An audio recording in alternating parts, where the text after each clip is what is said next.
জামায়াতে ইসলামীর আমির ডাক্তার শফিকুর রহমান বলেছেন, জামাত সুন্দর ও সুষ্ঠু নির্বাচনের প্রত্যাশা করে।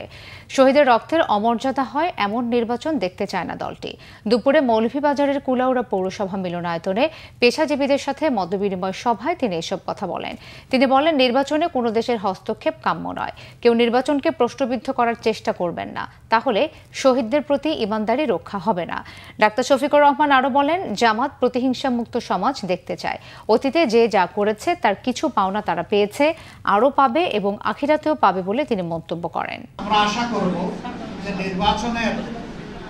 নির্বাচনকে প্রশ্নবিদ্ধ করার কেউ চেষ্টা করবেন না, তাহলে আমাদের শহীদদের রক্তের প্রতি আমরা ইমানদারি রক্ষা করতে পারবো না। আমাদের শহীদদের রক্তের অমর্যাদা হয় এমন কোনো নির্বাচন আমরা দেখতে চাই। শহীদদের রক্তের মর্যাদা রক্ষা করে খুবই সুন্দর সুষ্ঠু একটা নির্বাচন আমরা প্রত্যাশা করি। কোনো দেশেরই হস্তক্ষেপ আমাদের দেশে থাকুক কোনোভাবেই নির্বাচন এটা আমাদের কামনা না।